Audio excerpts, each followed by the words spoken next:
Bila dua hati dah terjalin, selamatlah pengantin kami doakan.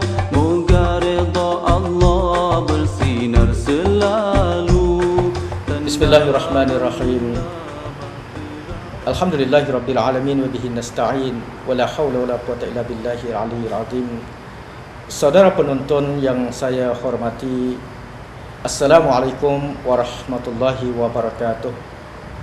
Alhamdulillah, kita syukurkan kehadrat Allah Subhanahu wa taala yang telah mengizinkan untuk kita dapat bersua menerusi kaca TV TMTV yang dianjurkan oleh pihak RTMT.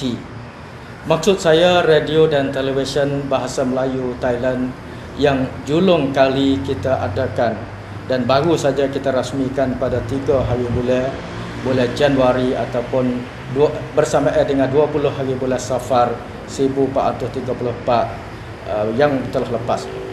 Sahabat penonton yang saya hormati, jadi kalau kita perhatikan kepada fenomena ataupun kedudukan bahasa Melayu di tempat kita dah hari ini, saya sangat rasa bersemangat untuk kita bincang dengan secara mendalam. Jadi bab kata apa yang saya katakan di dalam pantun saya, berbunyi bahasa diketahui bangsa, berbunyi suara dikenali siapa, berbudi bahasa akhlak mulia, punah bahasa punah belaka. Ini merupakan salah satu pantun yang saya cuba mengaitkan dengan identiti dan kedudukan bahasa Melayu di kawasan Selatan Thai ini. Jadi amat bertuah sekali pada hari ini kita bersama dengan salah seorang pakar rojok bahasa Melayu di tanah air kita yang sangat banyak menyumbangkan bahasa-bahasa khususnya dalam bentuk puisi kepada sistem pendidikan bahasa. Iaitu adalah yang saya kagumi dan saya hormati, Al-Fadil Ustaz Baba Hamidin Sanawi. Saya ucapkan selamat datang ke studio. Assalamualaikum Baba. Waalaikumsalam warahmatullahi wabarakatuh. Alhamdulillah. Jadi Baba untuk membincangkan dalam sedalamnya tentang bahasa Melayu di tempat kita hari ini. Jadi saya minta izin kepada Baba untuk nak mengimbaskan kembali, untuk nak menoleh kembali tentang bahasa Melayu yang kita alami di hari ini, yang kita hadapi di hari ini. Semoga menjadi satu matan, orang panggil dalam istilah petani. Apabila kita duduk pondok, kita belajar di pondok, kita mula belajar di matannya. Jadi bahasa Melayu di petani ini, di petani saya sebutkan. Jadi saya tak mengaitkan bahasa Melayu ataupun bahasa petani. Dia memang bahasa Melayu, tapi kita pakai di petani. Sebenarnya bahasa Melayu di petani ini ada beberapa riak-risik dan persoalan. Orang tanya kata di mana marinya. Sebenarnya bahasa Melayu bermula bertapak di sini bukan setakat sekadar 2-3 wilayah. Malah dia bermula semenjak daripada Segeting Kerak. Di bahasa Sia, dalam bahasa Sia orang panggil Sating Kerak, dan di Jamwat Ranong. Turun mari ke sini bermula daripada abad yang ke-7 Masihi. Dan ketika itu adalah ketika Empire Sriwijaya yang berpusat, yang bermahkotakan di Majapahit, di Palembang, di Sumatera, Pulau Sumatera. Dia mari ke sini, dan ketika itu adalah di kawasan 3 wilayah ini adalah diperintah oleh Empire Langkasuka. Bahasa Melayu mula terpengaruh, istilah baru orang panggil, mendominasikan kawasan ini dengan bahasa Melayu. Semenjak daripada abad yang ke-7 menjangkau, melangkah hingga sampai kepada abad yang ke-13, merupakan bahasa Melayu yang dipengaruhi dengan bahasa Sanskerta. Selepas daripada abad ke-13, selepas kedatangan Islam, selepas kemajuan Islam di bumi Langkasuka ini, maka kita dapat menyaksikan perubahannya ke arah keislaman, ke arah Islam, sehinggalah sampai kepada abad yang ke-19. Alhamdulillah, pada ketika itu semenjak daripada abad 16-17 merupakan bumi Patani ini dipenuhi dengan para ulama. Jadi ketika itulah saya nak minta pendapat Yang Mulia Bapa untuk memberi sedikit sebanyak tentang bahasa Melayu di zaman klasik, di zaman awal, macam mana bentuk dia. Selepas daripada zaman Sanskrit, zaman Hindu, mari kepada zaman Islam, apa bentuknya dan apa tandanya yang boleh kita membanggakan bahasa Melayu. Terima kasih saudara pengurusi. Dan pada hari ini merupakan hari pertama atau julung-julung kali pembicaraan tentang bahasa Melayu coba diketengahkan atau coba dipaparkan melalui kaca TV. Dan RTMT ini merupakan salah satu saluran yang dapat membawa beberapa misi, sama ada dari segi bahasa atau segi budaya atau segi pendidikan dan sebagainya. Baiklah, kalau kita imbas kembali persoalan bahasa Melayu dengan kedudukannya dan perkembangannya serta penggunaannya, saya melihat dengan berbagai perasaan. Ada kala merasa bangga, ada kala merasa sangat duka cita, dan ada kala timbul bagaimana untuk memertabatkan kembali bahasa Melayu dan di mana harus kita mulakan. Ini merupakan satu lingkaran yang ada dalam pikiran saya. Menyentuh persoalan bahasa Melayu ini, kalau dilihat, saya suka membatasi persoalan ini untuk melihat secara dekat dan lebih mudah, yaitu kita mengenali bahasa Melayu ini lebih mudah dan lebih dekat serta lebih tepat apabila setelah kedatangan Islam ke Patani. Ada dikatakan kedatangan Islam di Patani abad 12, 11, ada juga 13. Tetapi semenjak itu perkembangan bahasa Melayu sudah pun ada. Cuma bentuk penulisan bahasa Melayu itu, kalau di Patani ini dikenal juga bahasa Melayunya dikatakan bahasa Jawi. Tetapi dalam istilah umumnya bahasa Melayu. Kenapakah dikatakan bahasa Jawi? Sebab ada bentuk-bentuk yang khusus. Sebab dikatakan bahasa Jawi itu, ini juga dipengaruhi dalam pendidikan atau pengajian orang-orang petani zaman dahulu yang belajar di negeri Makkah. Maka apabila pulang ke Patani dan orang menyebut orang kita pun dikatakan juga orang Melayu ataupun orang Jawi. Nah, ini juga timbul satu persoalan. Tapi di sini kita tak bincang persoalan Jawi atau istilah apapun. Yang kita mau fokus atau mau tumpukan ini, bagaimana kedudukan bahasa Melayu di Patani. Jadi kedudukan bahasa Melayu Patani ini ada beberapa tempat yang kita harus bagi. Pertama, bahasa Melayu dalam percakapan biasa dalam masyarakat. Yang kedua, bahasa Melayu yang digunakan dalam sekolah-sekolah atau dalam pendidikan atau dalam pengajian dan pelajaran. Yang ketiga, bahasa Melayu pada akhir-akhir ini dalam penggunaannya, bagaimana bentuk, bagaimana rupa. Sebab pada peringkat awal bahasa Melayu masih murni.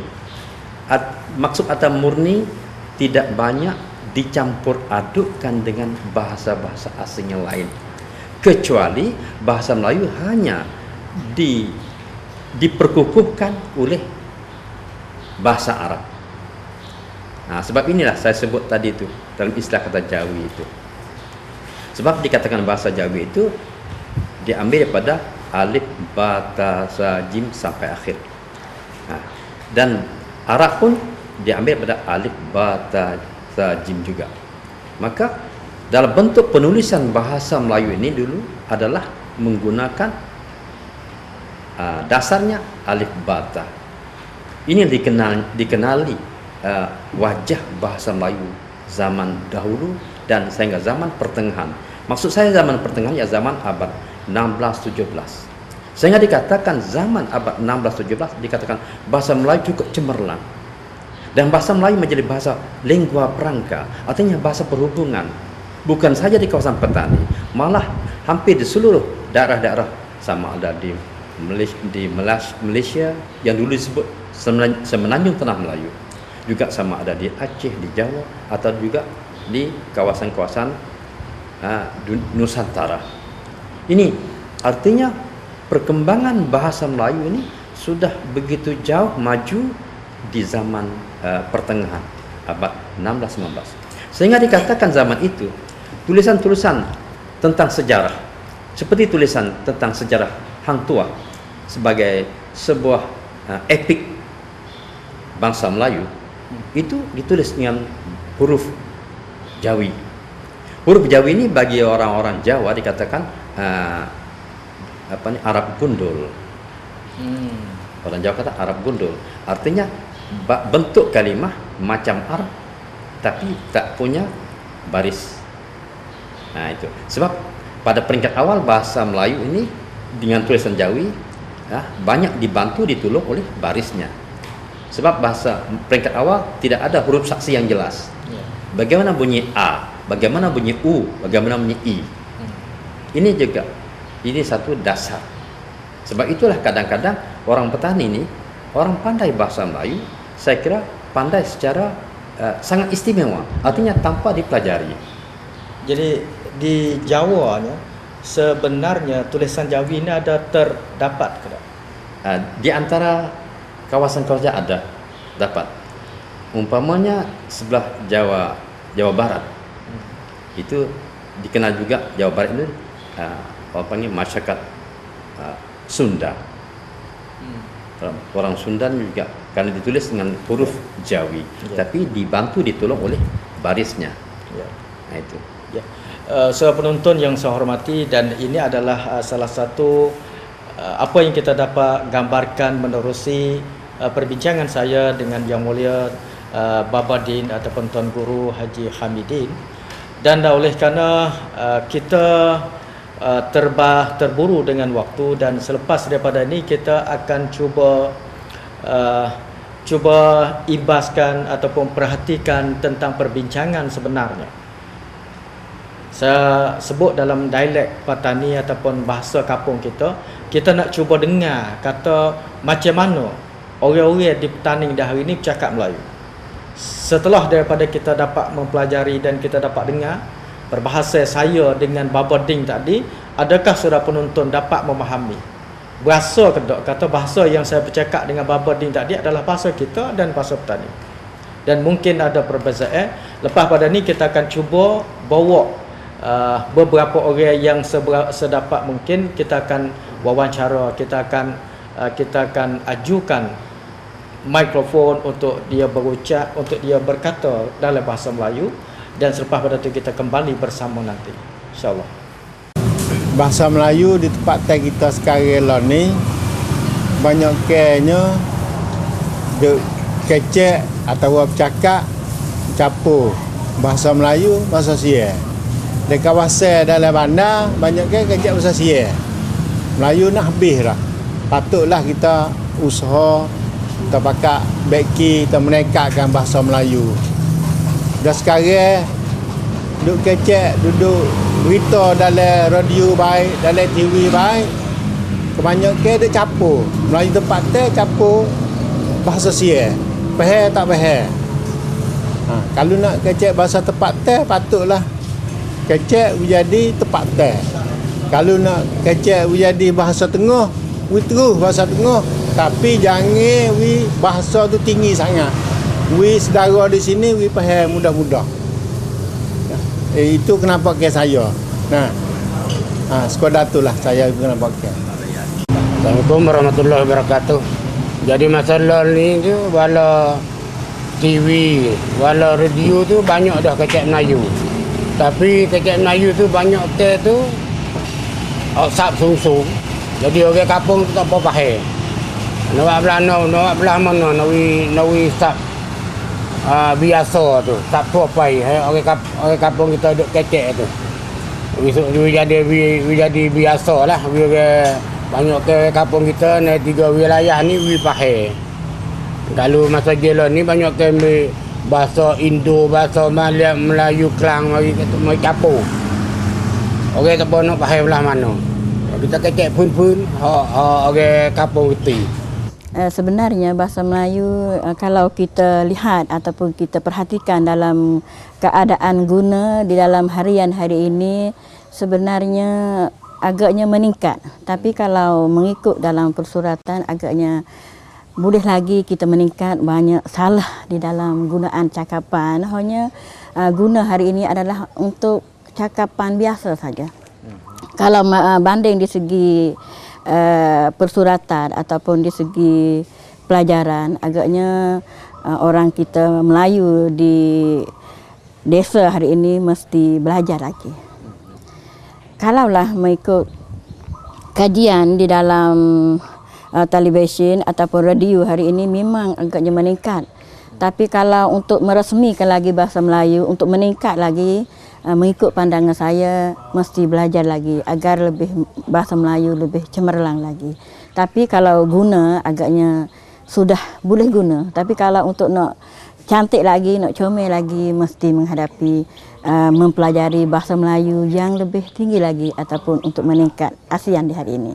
Mengikut pandangan saya, bahasa Melayu yang diguna di hari ini agaknya sudah memuaskan. Jadi orang yang mendengarnya boleh faham, boleh mengerti.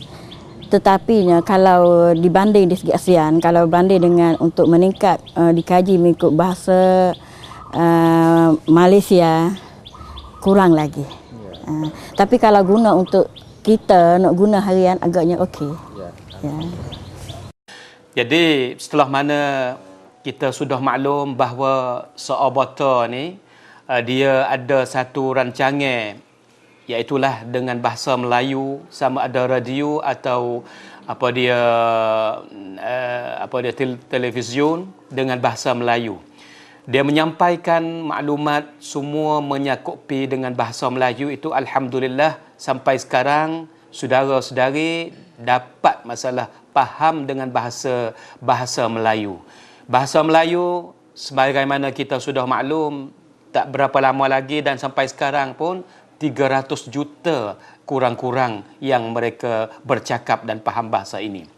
Saya ingin mengesyorkan kepada pihak yang berkenaan di sisi majlis Seobata baik dan orang yang berkenaan dengan menyampaikan, menjabarkan bahasa Melayu, mengesyorkan bahawa bahasa tak perlu memang setara tinggi supaya orang tiap-tiap tahap, tiap-tiap lapisan boleh faham dengan bahasa-bahasa dan apa dia yang kita sampaikan kepada mereka dan mujtama'. Tak perlu dan tak pasti kita kena pakai bahasa yang begitu tinggi. Nanti rakyat nanti tak faham dengan bahasa yang semacam ini. Dengan sebab itulah saya mengesyorkan apabila kita nak menyampaikan kepada jiwa dada saudara-saudari, memang bahasa itu tak perlu kena bahasa yang begitu tinggi. Sebab kita nak menyampaikan maklumat baik apa baik, alhamdulillah dengan bahasa yang selaras dengan pahaman mereka. Dengan memang dalam mujtama', dalam masyarakat kita ada yang faham bahasa yang begitu rendah, yang bertengahan dan begitu tinggi. Jadi mengesyorkan bahawa sederhana di segi pakaikan bahasa itu lebih manfaat kepada rakyat dan manfaat kepada semua orang pendengar semua dan peminatnya. Dengan sebab itulah Rasulullah sallallahu alaihi wasallam bersabda, khatibun nas biqadri uqulihim. Bertutur kata dan bercakap, berkhutbah atau berkhitab kepada manusia, kepada semua tu dengan sekadar dia faham. Begitulah saja kami mengunjurkan dan sampaikan kepada semua. Wassalamualaikum warahmatullahi wabarakatuh. Amat menarik sekali saudara apabila kita dapat dengar dan kita memerhatikan tentang pertuturan bahasa Melayu yang dipertuturkan di wilayah Petani, Jala dan Naratiwak sekarang ini. Jadi untuk itu kita akan kembalikan kepada Yang Mulia Baba Din untuk memberi ulasan selanjutnya tentang fenomena bahasa yang dipertuturkan di tanah air kita di hari ini. Terima kasih. Baiklah, apabila kita untuk mengamati ataupun meneliti lebih jauh, dan kalau kita tengok dalam percakapan ataupun pertuturan di Petani atau di 3 wilayah ini, Jala atau Tani atau Nago, memang kalau kita tengok percakapan bahasa Melayu itu berbeza-beza. Bunyi solo kecek tu macam kecek, sebenarnya cakap tapi kata kecek deh, ada berbeza. Jadi soal berbeza ini dipengaruhi kawasan, karena dipengaruhi tempat. Kapuning kecek gini, benda yang sama saja tapi kecek deh. Seperti kita kata ajak jalan, sebenarnya berjalan tapi ajak jalan, atau mana ajak je gi jalan. Ini percakapan biasa. Jadi percakapan kita kadang-kadang tu timbul masalahnya, kita cakapan biasa ni panggil percakapan luar kata percakapan bahasa pasar, bahasa biasa. Bahasa biasa ni, apabila kata bahasa biasa, kita kena faham pula. Bahasa biasa ni bahasa yang tidak wujud, tidak ada dalam bentuk penulisan secara resmi. Itu makna kata bahasa biasa.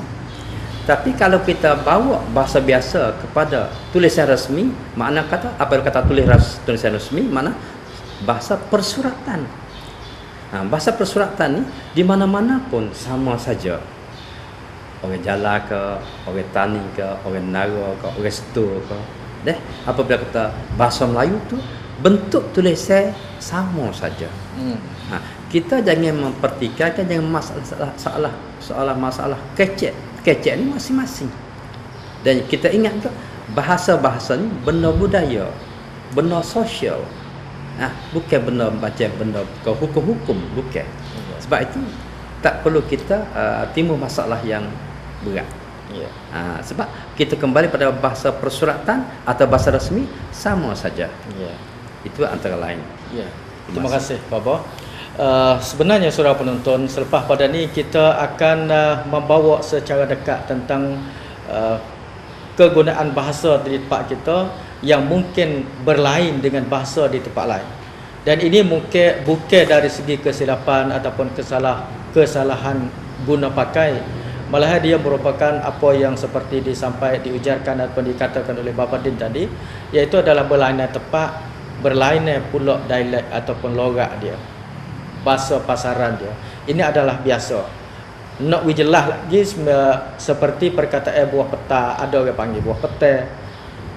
Ini adalah merupakan berlain tempat tapi kelimah tulak. Walaupun perlu diingatkan bahawa itu adalah warna-warni bahasa Melayu. Walaupun peta dan dia sebenarnya adalah petai dalam bahasa Melayu. Itulah saudara, kemungkinan pada masa yang akan datang kita akan bawa lebih dekat lagi masalah-masalah bahasa dengan kita sama kita sendiri untuk kita lebih maju lagi dalam kegunaan bahasa Melayu harian kita, insya-Allah Subhanahu Wa Taala. Untuk itu saya ucapkan salam hormat dan terima kasih kepada kekanda saya Ustaz Baba Din daripada Pondok Paderu, dan juga kepada penonton-penonton yang sudi bersama dengan kami pada malam ini. InsyaAllah kita akan bertemu lagi. Untuk itu saya ucapkan Assalamualaikum warahmatullahi wabarakatuh.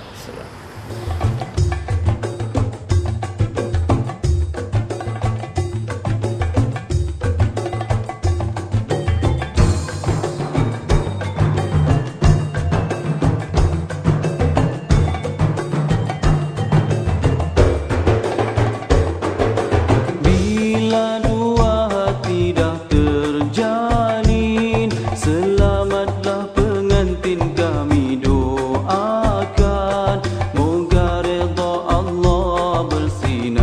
selalu.